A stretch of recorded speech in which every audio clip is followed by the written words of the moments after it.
Boa tarde, pessoal. Tudo bem? Pelo meu relógio, são 5h01. Podemos dar mais uns 2, 3 minutinhos para ver se o pessoal que não entrou, entra.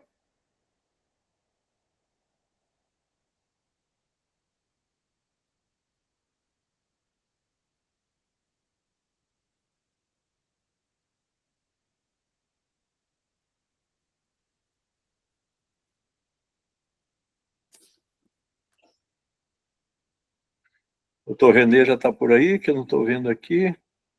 Ah, está aí, doutor Renê. Muito bem. Boa tarde, Fernando. Boa tarde, tudo bem? Cheguei a tempo, Fernando. Imaginei. Podemos começar, então? Podemos, até porque é hábito dessa jornada começar no horário e terminar no horário. Exatamente. Antes da hora não é hora, depois da hora não é mais hora, né? Bem, boa tarde a todos. Quero agradecer a presença de todos que estão aqui nos acompanhando.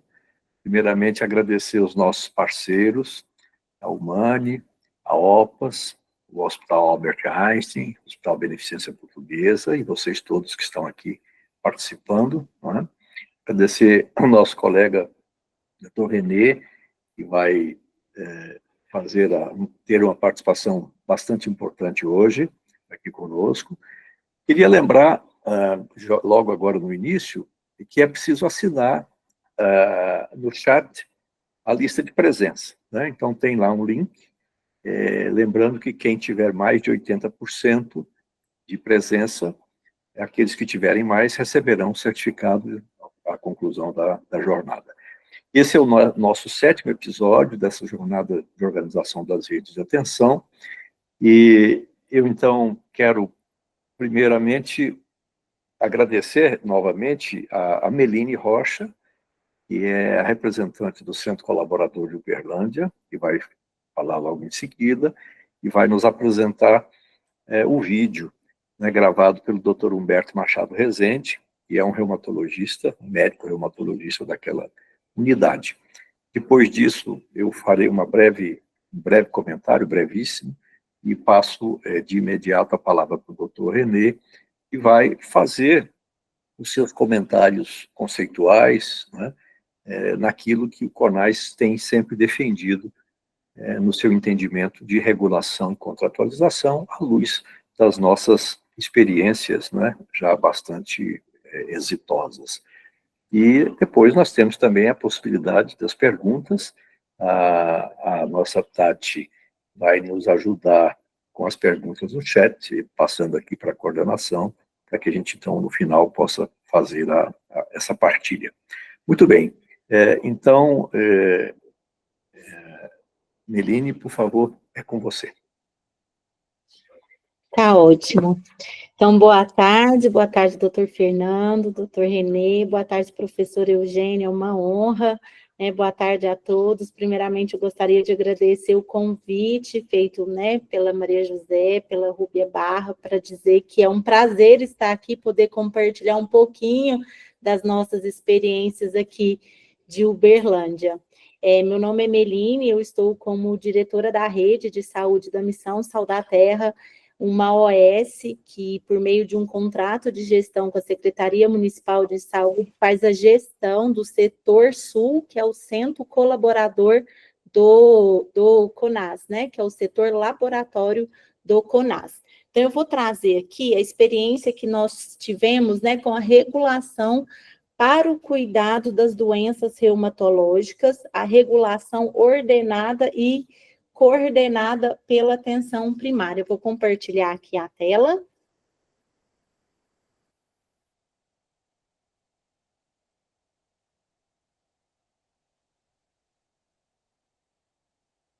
Então, só reforçando, né, e fortalecendo o papel da atenção primária, né, em ordenar a rede, coordenar o cuidado. Então, trazendo aqui a rede da atenção primária do setor sul, ela é composta por 21 unidades, sendo 27 equipes de estratégia da saúde da família, 2 UBSs com 6 equipes de atenção primária, e o setor sul ela tem aproximadamente quase 160 mil pessoas cadastradas. Então, aqui, como que a gente começou?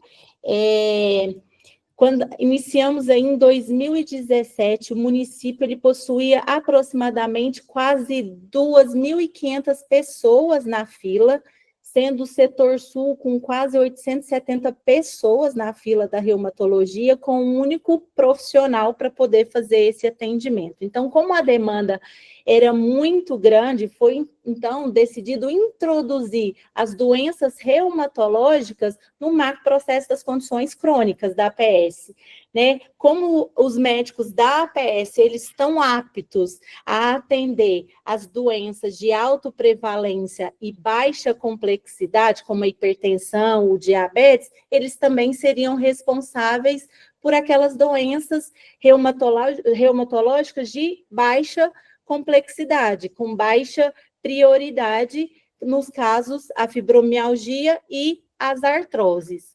E aí a gente conseguia proporcionar em um menor tempo possível uma consulta e resolver a demanda dessa população com atendimento também de alta qualidade. Então, a gente começou a organizar a linha de cuidados das doenças reumatológicas.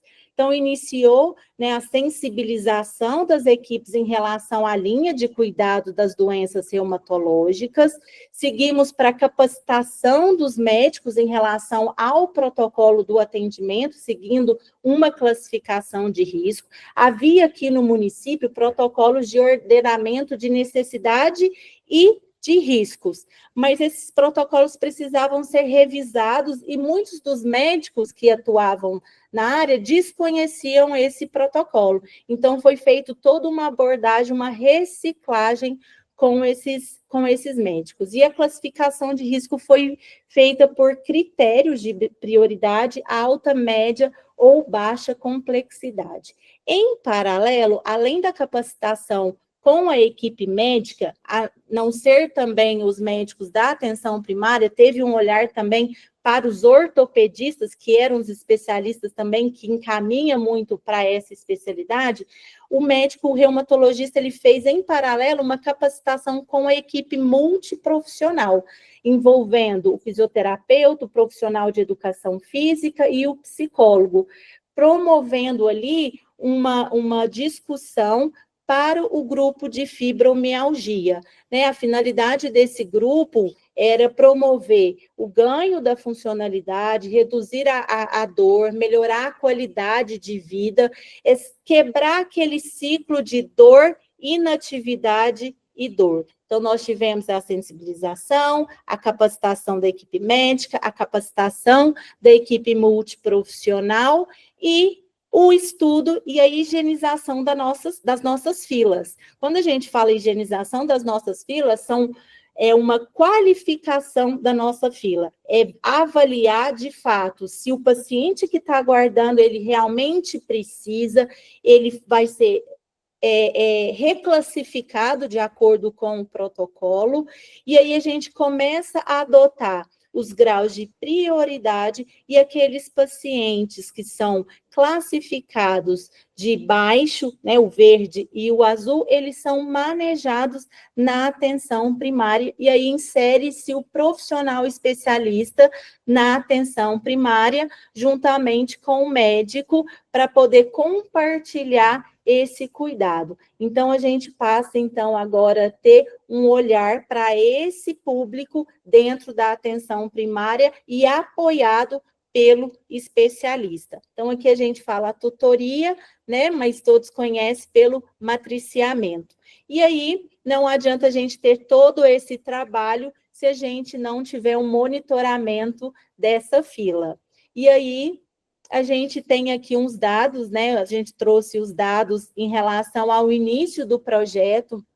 Como eu disse inicialmente na minha fala, em 2017, eram 870 pacientes aguardando esse especialista, uma único profissional para atender toda essa população, e com esse trabalho, né, da atenção primária, ordenar essa fila, qualificar, a gente conseguiu reduzir aí né, a gente fez esse acompanhamento em 3 anos, 2017, 2018, 2019, 2020, a gente conseguiu reduzir para 60 pacientes nessa fila, uma redução aí de 90% da fila, e, consequentemente, a gente vai monitorando essa fila. O importante a gente trazer aqui, que é importante estar sempre no nosso radar, né? Então, a gente tem, claro, sazonalidades, tem alguns meses em que a fila, ela aumenta, ela cresce um pouquinho, como a gente viu em julho, em janeiro, principalmente, quando a gente tem rotatividade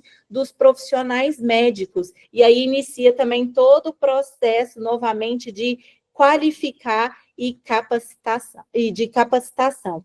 E aí é importante a gente trazer, quando a gente traz o aumento dessa fila, a importância de se qualificar. Quando eu tenho um olhar para essa fila, eu consigo reduzir, como foi a ação que aconteceu em janeiro. A gente viu que a nossa fila deu uma aumentada, olhamos para ela, e aí a gente viu que eram pacientes que foram inseridos indevidamente na fila, eram pacientes que já estavam sendo acompanhados pela tutoria, eram encaminhamentos indevidos dos especialistas, dos ortopedistas. Então, a importância da gente monitorar essa fila sempre de perto, né? Então, como é que funciona o fluxo de encaminhamento? Então, nós temos o grupo... Meline, atenção com o seu tempo, que ainda temos um vídeo, né? Isso, estou terminando já.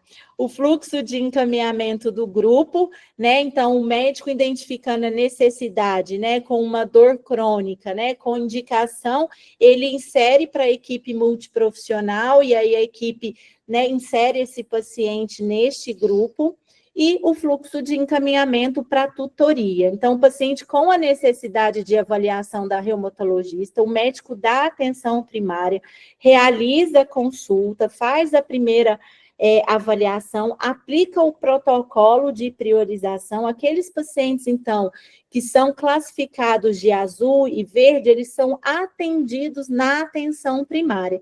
E aquele paciente que é classificado de amarelo e vermelho, que precisa de um cuidado mais compartilhado mesmo, que seria um encaminhamento para um ambulatório, o próprio tutor que faz essa regulação.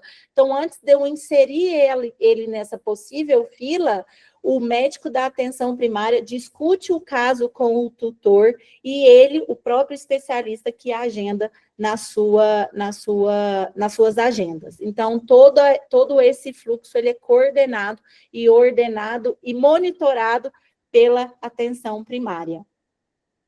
E aqui trago o vídeo para poder fazer o fechamento do doutor Humberto, que participou de toda a construção e discussão desse processo. Aí eu peço para o Gutenberg compartilhar para a gente o vídeo.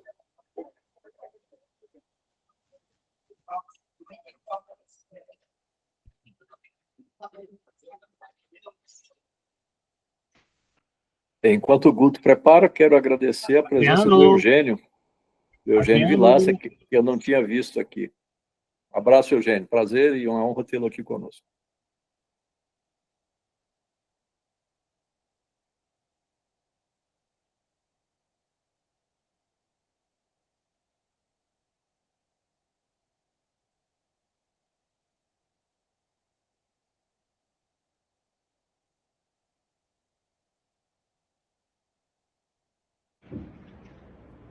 Olá a todos, muito obrigado pelo convite. É um prazer enorme falar para vocês sobre um tema que realmente eu gosto muito, que foi a inserção das doenças reumatológicas na atenção primária da saúde. O que nós fizemos? Ao invés de contratarmos mais reumatologistas para atendermos uma fila enorme que só crescia, já eram mais de 2.500 pessoas, nós tivemos a ideia de capacitar os clínicos da atenção primária da saúde para que eles atendessem os pacientes reumatológicos de baixa complexidade, como aqueles pacientes que tinham fibromialgia e osteoartrites. A gente fez a capacitação teórica e também fazemos a capacitação prática através das tutorias. Eu, reumatologista, vou até as unidades de saúde a cada 5, 6 semanas e tiro as dúvidas que aqueles clínicos têm sobre determinado paciente. Ele marca com o paciente, eu vou lá, examino junto com o clínico e tiro a dúvida. Esse daqui seria uma artrite reumatoide, seria uma artrose, e a gente examina junto, eu acabo ensinando alguma coisa para os clínicos, e eles sanam essa dúvida e param de mandar outros pacientes. Os clínicos conseguiram limpar, higienizar a nossa fila de reumatologia em 75%, ou seja, estavam indo para os nossos ambulatórios predominantemente os pacientes inflamados, que são aqueles pacientes que mais precisam do reumatologista. Com isso, nós tivemos um êxito enorme nos tratamentos, tanto dos pacientes de baixa complexidade, quanto aqueles que realmente precisavam do reumatologista. Brinco, falo que esse projeto, que é o nosso projeto, mas esse projeto é fantástico, acho que merece vários prêmios, porque a reumatologia é uma área que poucos clínicos têm conhecimento, e é um paciente também difícil, muitas vezes são taxados como poliqueixosos, porém são pacientes que nunca tiveram um tratamento exitoso, porque eles iam até o clínico, eles passavam algum analgésico e mandavam para uma fila que nunca seriam atendidos. Aí esse paciente sempre retorna na unidade reclamando dor. É poliqueixoso, porém o clínico não tratou da maneira correta. Com o nosso projeto, a gente capacitou também a equipe multidisciplinar. Com isso, o paciente teria um atendimento de primeira na unidade de saúde, porque não somente o médico era capaz, mas também o fisioterapeuta, o psicólogo, o nutricionista poderiam atender esse paciente de uma melhor maneira. Inclusive, a gente criou o grupo de fibromialgia, que é um grupo voltado para pacientes com fibromialgia, que faz 3 reuniões semanais por 3 meses, e sendo que uma reunião é com o fisioterapeuta, a outra reunião com o educador físico, faz muito exercício, que é aquilo que a doença precisa, e a terceira reunião com o psicólogo. E a gente faz uma escola da dor, porque oferece conhecimento com o psicólogo e oferece exercício físico, que é o que esse paciente precisa, não apenas de uma medicação. Temos os resultados aí, essa fila de reumatologia diminuiu muito, e o mais importante de todos é que o paciente aqui em Uberlândia é muito bem tratado. Os pacientes reumatológicos têm um tratamento de ponta, que é difícil da gente conseguir isso, inclusive nos centros particulares, nos convênios, que não oferecem esse tratamento. Então, brinco muito com a Rúbia, falo que esse projeto é um projeto que merece vários prêmios, porque a gente inverteu o jogo. Ao invés de ficar contratando reumatologistas, e eu estou indo contra os meus colegas médicos, mas não faz sentido. A gente tem que capacitar aquele médico, porque eles são bons. Os médicos das unidades básicas de saúde são médicos bons. Precisam de capacitação para poder resolver os problemas. E a gente fez isso na reumatologia. Mais uma vez, peço desculpa por não estar presente, mas fica aqui meu abraço a todos. Muito obrigado, Meline, e aí peço a você para transmitir os agradecimentos também ao doutor Humberto, né, pela fala dele. Vou comentar muito brevemente, né, a importância desse tipo de abordagem. Né? Nós temos aí, tiramos desse testemunho muitas lições. Né? A lição da importância dos chamados cuidados de proximidade, né? A importância de haver um relacionamento com o paciente numa dinâmica multiprofissional, numa abordagem ampla, onde o cuidado seja o principal, focado no paciente. Né? E essa experiência de capacitar, de dialogar com os colegas da atenção primária é fundamental, além da mudança do processo de trabalho, né? Que é a grande chave que nos dá a planificação. Mas eu vou ficar por aqui. Queria, então, pedir ao doutor René para poder fazer os seus comentários, focando na questão da regulação e da contratualização. Obrigado. Inicialmente, quero saudar a todos e todas, saudar aqui as instituições parceiras que foram já citadas pelo Fernando, né? Saudar aqui, na pessoa da Milene, também a experiência que foi apresentada de Uberlândia. E não poderia deixar, eu não estou conseguindo ver por aqui também, mas queria saudar que foi citado aqui também o professor Eugênio Vilas, que está participando.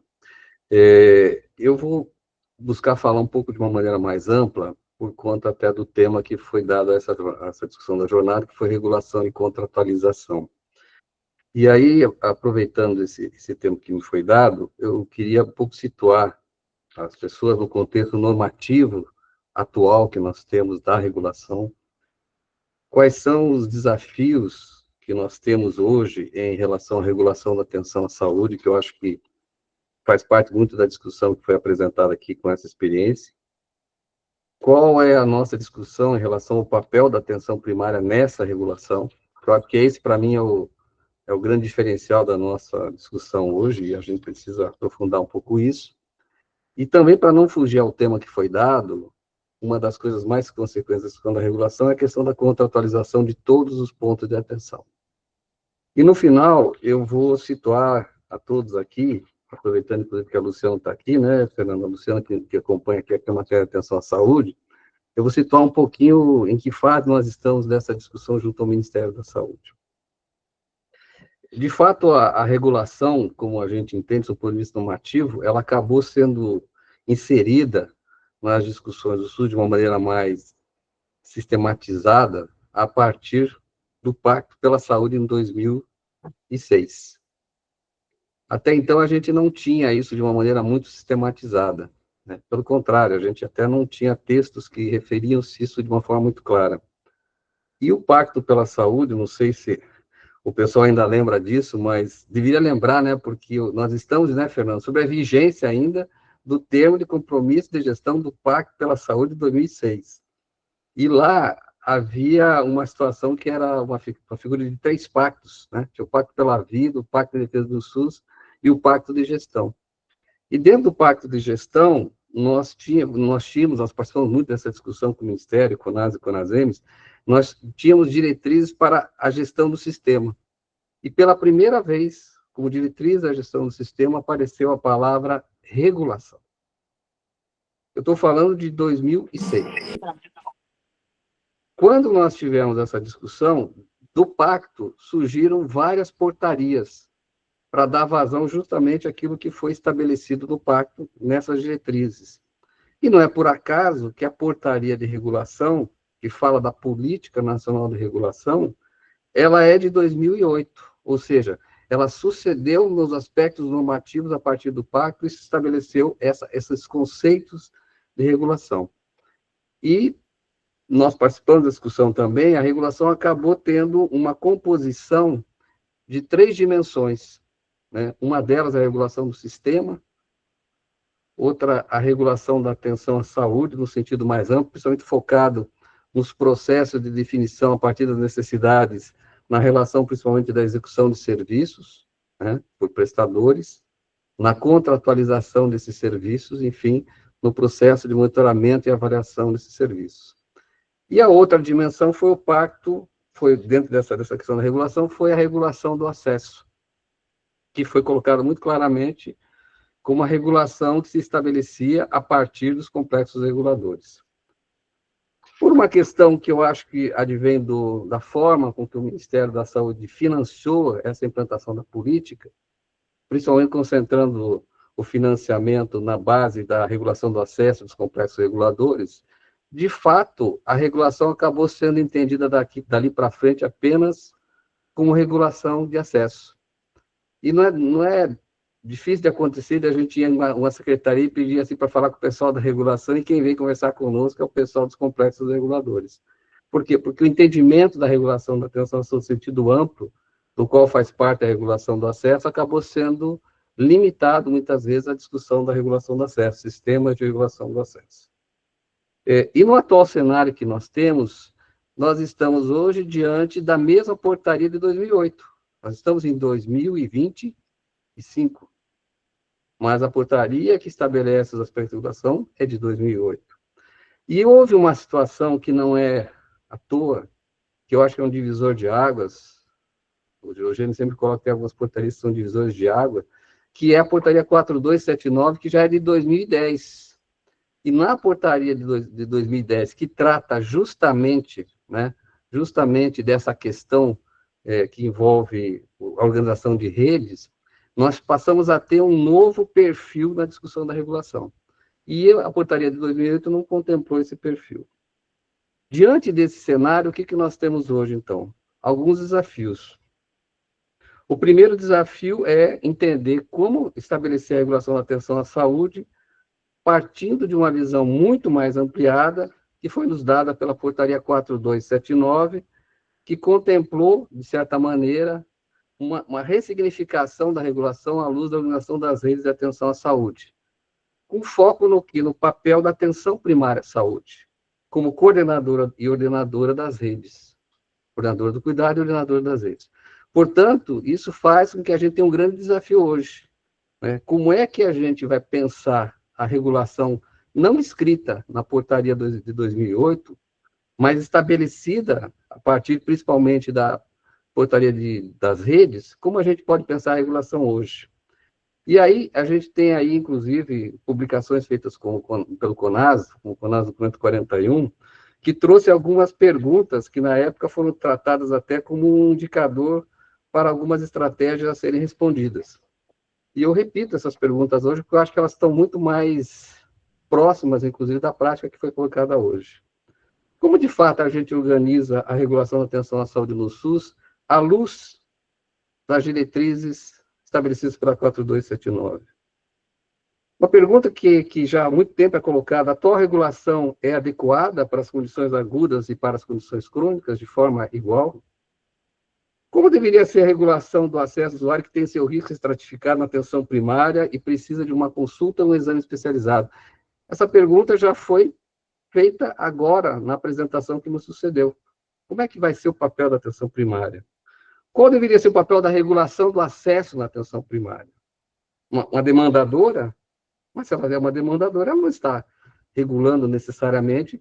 Os sistemas de regulação, muitas vezes, superam essa capacidade de visualização de estratificação de risco da atenção primária. E como deveria ser a regulação do acesso, se vista a organização da rede pensada como um todo? E aí nós entramos na discussão do papel da atenção primária na regulação da atenção à saúde no SUS. Nós temos trabalhado muito fortemente numa premissa de que tudo isso parte de um planejamento estratégico que organize a rede. Não tem a regulação que só existe a partir só do ponto de vista da atenção especializada, que organiza suas agendas. Isso é precedido muito antes, como foi dito aqui, pela própria estratificação de risco, que qualifica o acesso a essas agendas. E uma das questões que a gente tem debatido muito, significa que para a atenção primária, de fato, assumir esse papel que a gente está defendendo, ela tem que ser capaz de ser resolutiva na assistência à saúde, e isso é uma coisa que é dado com um grande desafio, e por isso que a gente trabalha muito a questão da planificação. Mas é fundamental também, e a gente tem discutido isso muito, né, Luciana, que nós tenhamos a possibilidade de pensar no adensamento tecnológico da atenção primária. E, recentemente, a gente fez algumas visitas a alguns países, né, Fernando, que diferem do Brasil, porque na atenção primária desses países, principalmente com características muito parecidas com o nosso sistema universal, o que nós temos observado é que se dá atenção primária um adensamento tecnológico, que não significa equipamentos de última geração, mas significa um pouco o que foi colocado aqui. Capacitação dos profissionais, uso da telemedicina com teleinterconsulta, ampliação do escopo de exames de diagnóstico, matriciamento e troca de informações com atenção ambulatorial especializada. Porque aí, de fato, a primeira fase da regulação que está sendo feita é justamente a atenção primária, que evita que pacientes que não deveriam ir para a atenção especializada estejam disputando a fila, vamos chamar assim, com várias pessoas na atenção especializada, sendo que eles poderiam ser atendidos na atenção primária. E, em função disso, nós temos que entender que não é uma ação só isolada da organização da atenção primária. Nós precisamos realmente fazer a modelagem da rede de atenção à saúde, onde a gente defina para cada ponto de atenção o seu papel assistencial dentro do conceito da rede, no seu território. E isso é uma coisa que até então a gente ainda não conseguiu dar totalmente vazão, principalmente porque ainda não temos ainda o planejamento regional integrado refletindo essa modelagem da rede. Qual seria as reflexões que poderiam ser trazidas para a regulação da atenção à saúde com esse foco? A primeira reflexão, eu acho que é a mais complexa, a meu ver, porque ela vai... Eu sei que nós temos pessoas aqui das Secretarias Estaduais e Municipais de Saúde, acredito eu, né? Eu acho que nós precisamos ressignificar o que nós chamamos de regulação. Nós temos que olhar a regulação além da regulação do acesso. Entender que a regulação, ela começa no sentido da regulação da atenção à saúde, visando a identificação das necessidades da população, da organização de um planejamento que identifique, a partir daí, que serviços eu preciso, em que pontos de atenção eu preciso e como preciso daquele serviço. E aí é que entra uma questão da regulação da atenção à saúde que eu acho que talvez precisa ser mais enfatizada e que é objeto da nossa discussão hoje, Fernando, que é a contratualização. A regulação do acesso só dá certo se houver, inicialmente, uma boa contratualização. A contratualização só vai dar certo se houver, inicialmente, um bom planejamento que defina claramente o que se quer de cada ponto de atenção. E a contratualização tem que ser pensada muito além do que a gente está muito acostumado a pensar, que é a contratualização só dos pontos de atenção hospitalar, que é o mais comum da gente pensar. Eu acho que nós estamos vendo aqui, diante da proposta de Uberlândia, uma demonstração do que é uma contratualização. Nós temos uma OS, que tem um contrato de gestão com o município de Uberlândia, e que o município de Uberlândia definiu o que ele quer daquele conjunto de OS, e para aquele cumprimento, essa OS cumpre uma contratualização. Mas precisa ser OS para cumprir uma contratualização de atenção primária? Acredito que não. Por que não contratualizar todos os dados básicos de saúde que nós temos, visando metas, indicadores, resultados sanitários, para que a gente estabeleça a partir dali, inclusive, as regras de acesso e que principalmente fortaleçam a questão da própria atenção primária. E por esse motivo, por essas discussões que nós estamos atravessando nesse momento, é que nós estamos no momento de reflexão, e aí eu estou vendo a Tininha também aqui, né, Fernando? Nós estamos aí com uma agenda que já foi pedida pelo CONAS já vou dizer, no mínimo uns 4 anos, né? Pode ser que seja mais, uns 4, 5 anos, que é justamente a gente precisa rever a Política Nacional de Regulação, para que ela seja colocada à luz da portaria das redes, para que ela seja colocada diante do novo papel da atenção primária, que não era pensado em 2006, e que, de fato, a gente coloque a regulação da atenção primária como sendo um papel preponderante para as condições crônicas não agudizadas. E, para isso, vai ser um grande desafio, porque, de fato, a gente ainda está muito acostumado a valorizar, eu não digo que não sejam importantes, a valorizar sistemas de informação de regulação, quando, de fato, o que a gente tem que valorizar é o processo de trabalho a partir da atenção primária, com a capacidade e o adensamento tecnológico necessário para a gente dar conta disso. Estamos hoje numa fase que, junto com o Ministério da Saúde, com o CONASEMES, com a OPAS, alguns dos nossos profissionais da assessoria técnica que também fizeram visita a alguns países para ver como eles estão funcionando nessa área. Chama atenção pelo fato de que esses países são elogiados pelo papel da atenção primária, tem uma atenção primária que, além de todo o adensamento tecnológico, tem ciência do seu papel de regulação e de responsabilidade do, digamos assim, do todo o conjunto da integralidade do atendimento do paciente. Essa revisão ela está sendo objeto agora de provavelmente algumas agendas que se iniciam na Comissão Intergestora de Tripartite, né? Esperamos, né, Fernando, que nos próximos meses a gente leve esse assunto à tona. E, por último, já estamos também abrindo aí um canal de diálogo bem intenso e começamos aí pela Câmara Técnica de Atenção à Saúde do CONAS, que depois a Luciana me confirma a data, mas acho que é essa data, que já a partir de 24 de março desse ano, nós já estaremos na Câmara Técnica de Atenção à Saúde abrindo essa discussão também dessa expressão que eu coloco, ressignificação da regulação no contexto da organização das redes. Mas aqui, para encerrar, quero fazer ênfase ao que eu coloquei, que eu acho que é o mais importante hoje, que é aquilo que nós vimos nos outros países, viu, Fernando? Precisamos adensar tecnologicamente a atenção primária. E a pandemia nos permitiu e nos colocou diante de ferramentas muito potentes para isso. Então, está na hora da gente rever isso, e com certeza, se a gente conseguir dar conta disso, nós, de fato, teremos uma regulação da atenção à saúde feita a partir da atenção primária e sempre, como ponto de partida e como ponto de chegada, sempre a atenção primária. É uma discussão um pouco estranha, né? Eu vim aqui falar de contratualização e não falei de regras contratuais. Eu vim aqui falar de regulação e não falei só de regulação e complexo regulador. É por isso que é necessário ressignificar essa discussão, e experiências como essa experiência colocada aí pela equipe de Uberlândia só reforçam que a gente tem que inovar e ter a capacidade de repensar o sistema, né, para garantir o acesso a todos os cidadãos brasileiros. Muito obrigado. Muito obrigado, Renê. Realmente você aponta elementos extremamente importantes. E antes de nós passarmos para as perguntas, o debate, eu queria acrescentar uma coisinha. Eu sou professor de medicina, de saúde coletiva, e levo os meus estudantes para fazer prática em unidades básicas de saúde. E na maioria das unidades, a gente tem uma sala de procedimentos, né? Vocês vão entender onde é que eu quero chegar.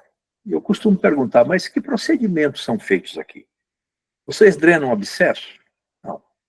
Vocês fazem uma pequena sutura de um açougueiro ali da esquina que cortou o dedo? Não, ele tem que ir para a UPA ou então para o pronto-socorro. Vocês retiram uma unha? Não. Então, qual é a resolutividade da atenção primária? Não depende apenas de nós termos profissionais qualificados, isso é extremamente importante, mas esses profissionais precisam também ter a estrutura necessária. Então, os gestores de saúde, e aí nós somos todos colocados no bolo, né?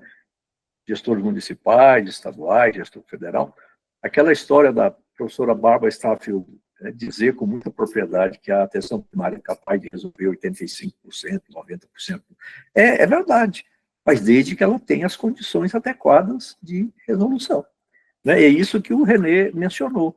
Nós já vimos experiências exitosas em outros países, né, e que se fizermos aqui, né, com o potencial que nós temos, com o trabalho dos agentes comunitários de saúde, com a estratégia de saúde da família, nós podemos dar um salto gigantesco.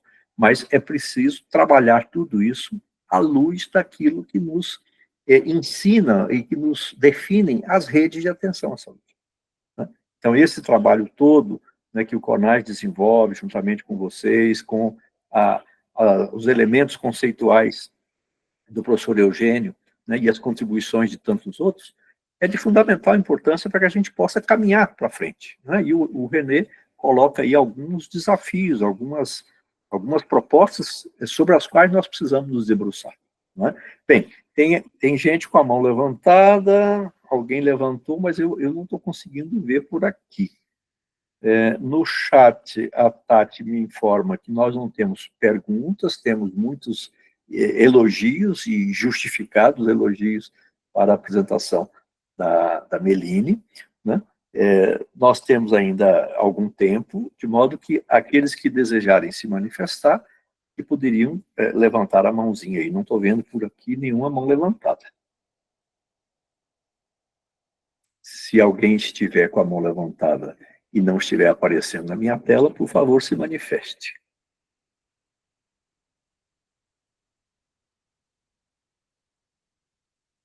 Parece que o gato comeu a língua do povo. Parece que não tem mesmo. Então, eu vou provocar. A Gilceia. Por favor, Gilceia. A palavra é sua. Boa tarde. Boa tarde. Meu nome é Gilceia. Eu estou falando do Espírito Santo. Atuo como consultora regional da planificação no estado de Rondônia pela Beneficência Portuguesa.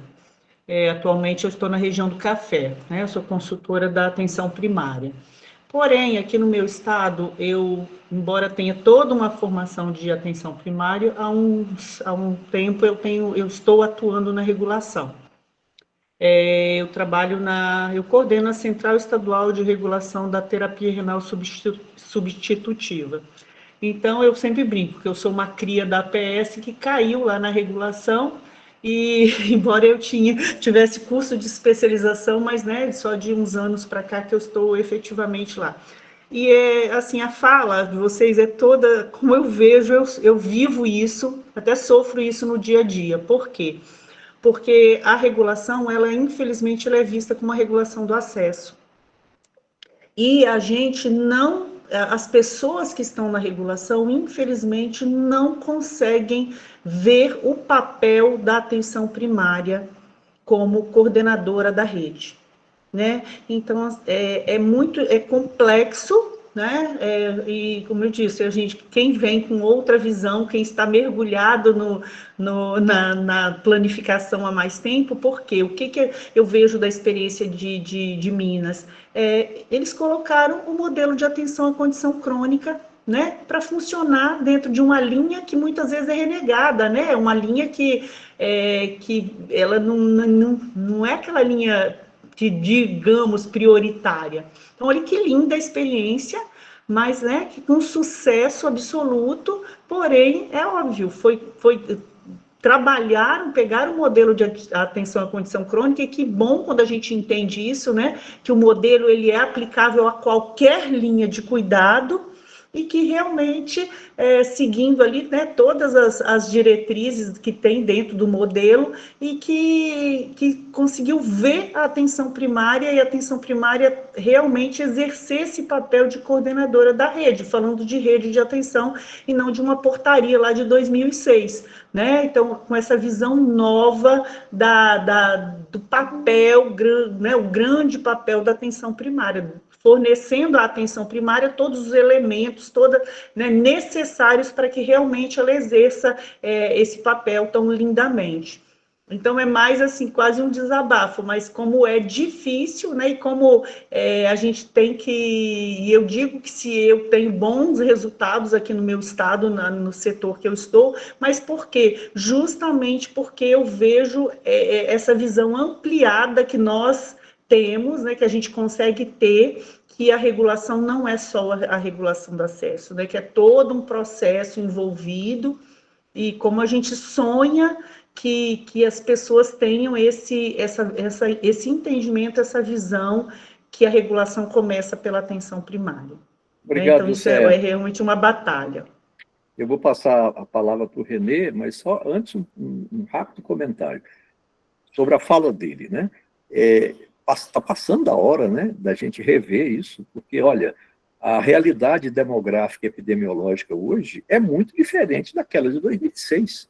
O professor Eugênio tem insistido com isso já há tempos, o CONAS tem falado isso há tempos, e parece que o Ministério não se convence, né, de que é preciso estar consentâneo com a realidade contemporânea. Né? Nós estamos trabalhando com uma realidade atual, mas com ferramentas do passado. Renê.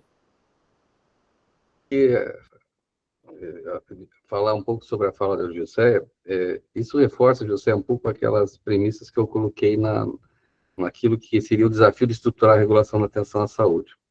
Quando eu falo em ressignificar, significa entrar nas secretarias municipais estaduais de saúde e institucionalizar, de fato, a regulação da atenção à saúde para além da regulação do acesso. E, para isso, eu tenho que mudar os processos de trabalho interno nas secretarias estaduais e municipais. Porque, se de fato eu não tiver essa mudança, nós não vamos ter essa virada de chave. Segundo, nessa ressignificação, colocar na pauta a organização e modelagem de redes como processo de planejamento para que, de fato, regule e depois contratualize, organize e faça a regulação do acesso, mas também aprimorar a governança da regulação, entendendo que regulação transcende a área da regulação da secretaria. A regulação tem que ser pensada envolvendo sinergia entre quem faz regulação, quem organiza a rede de atenção à saúde, quem planeja e quem contrata. E aí, nessa história toda, tem que ficar muito claro que quem organiza a rede tem que ter foco no papel da atenção primária, que por mais que seja executada nos municípios, ela também tem que ser pensada a nível de Estado como uma estratégia. Então, no fundo, é meio que reinventar ou refundar o Conselho de Regulação nas secretarias, porque, de fato, isso vai fazer a atenção primária ganhar essa condição. E eu quero reforçar um pouco a fala do Fernando. Tudo isso só será possível se no ponto de partida de tudo isso estiver um aprimoramento do processo de trabalho da atenção primária. Esse é ponto-chave. Eu até estou preparando, Fernando, uma palestra amanhã sobre a política de mais acesso à especialidade. E talvez eu vá falar uma coisa um pouco polêmica, mas como eu vou falar amanhã no Paraná, vou repetir aqui. Essa política só vai dar certo se isso que nós estamos dizendo aqui para a atenção primária funcionar. Essa é a verdade. Não vai ser só a mudança de processo de compra de serviço que vai fazer essa política dar certo. Se a atenção primária não funcionar adequadamente, nada em relação ao acesso à especialidade vai funcionar. Não é porque paga diferente, é simplesmente porque nós temos que ressignificar também que a atenção primária precisa não só ser considerada ponto de entrada, mas também ponto de permanente observação e acompanhamento do usuário. Exatamente, Renê, é exatamente isso, né? Esse é o desafio, a virada da chave, né? Digamos assim. Alguém mais? Bem, nós temos aqui muitas parabenizações feitas tanto para o Renê quanto para a Meline. Se não houver mais intervenções, eu vou, então, agradecer a vocês, né, a participação, e lembrar que no dia 24 de março, nós teremos o 8º episódio, né, dessa jornada, com um tema muito importante, que é assistência farmacêutica e incorporação de tecnologias, né? A gente sabe que a incorporação de tecnologias é algo que causa preocupação em todos os sistemas de saúde, porque, em geral, a incorporação, ela caminha em descompasso com as disponibilidades orçamentárias e financeiras dos sistemas.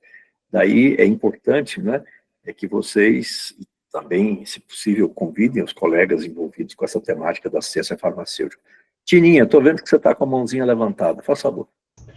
Não, rapidamente, boa tarde aí para todos e todas presentes. Na verdade, é só para a gente chamar a atenção que esse processo está fervendo nos territórios por conta do planejamento regional integrado.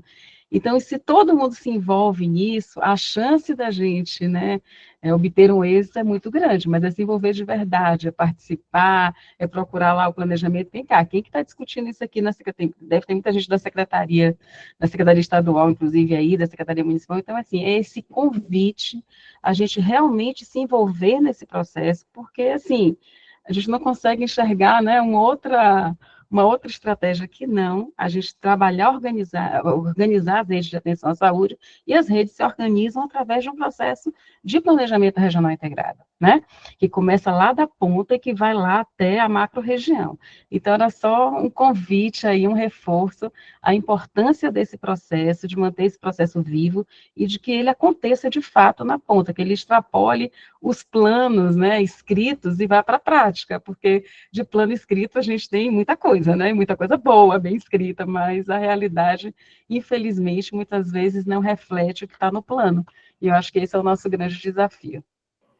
Pois é, eu até vou me atrever a dizer uma coisa. Eu acho que nós todos que estamos aqui, e tantos outros, né, que estão espalhados pelo país todo e que trabalham na planificação, a gente exerce um pouco um papel de catequistas, né? Porque a gente mostra para as pessoas, né, um novo caminho, uma nova possibilidade, né? É um instrumento para que nós possamos responder de maneira melhor, mais objetiva, organizada, com processos de trabalho coerentes, responder às necessidades das pessoas.